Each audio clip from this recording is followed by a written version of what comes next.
truck you got there." "Thanks." Pete fell back to his knees and began making an engine noise as he ran along the wall. Cliff chuckled and picked up his box. "See you later, Pete." "Bye." As Cliff pushed through the door in the back room, he glanced back and saw the child watching him with awe, as if wondering what treasures lay behind the mailboxes. Pete watched the door close behind the man and decided on the spot that he was going to be a mailman when he grew up, that and a fireman. He went back to pushing his truck. The door at the far end of the building opened, and Pete's attention shifted to the man coming in from outside. He was sweating hard and breathing fast, and carrying a box that looked like it held a big present. Pete stopped pushing the truck and sat up, trying to imagine what could be inside. The man stepped past him and set the box down against the wall, then started back to the door. "That ain't where you put that, mister," Pete said. "It goes over there."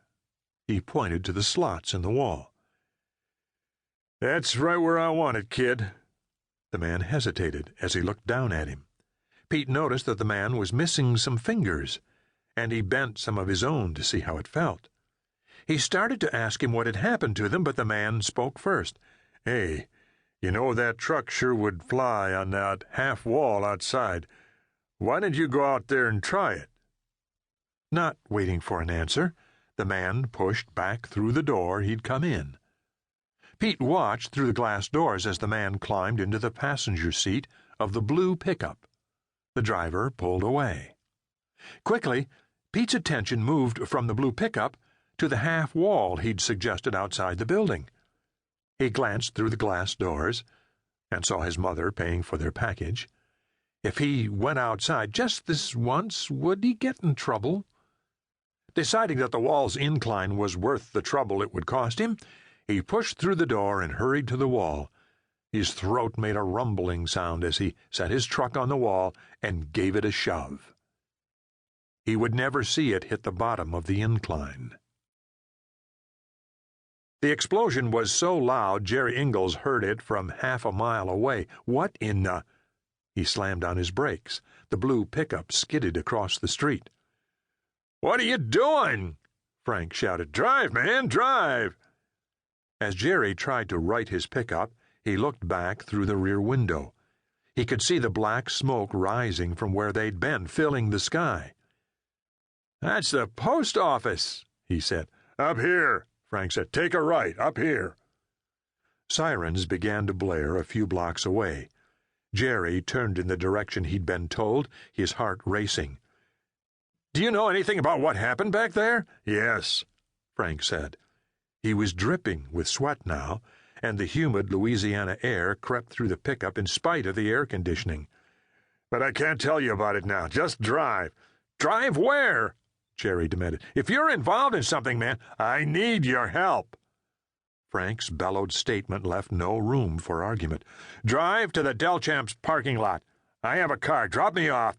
Then you head for Chalmette. There's a motel right on the outskirts of Chalmette, the only one in town. The Flagstaff, I think it is. Go there and rent me a room. Don't use my name or yours. Tie a hand towel over the knob so I can find you. I'll meet you there tonight and tell you everything." Jerry's head was reeling from the orders. "Frank, if you had a car, why did you just have me drive you to the post office? What have you gotten me into?" "A fight for your country," Frank yelled back. "You're in now. There's no turning back. You owe me, Jerry, and you owe your country."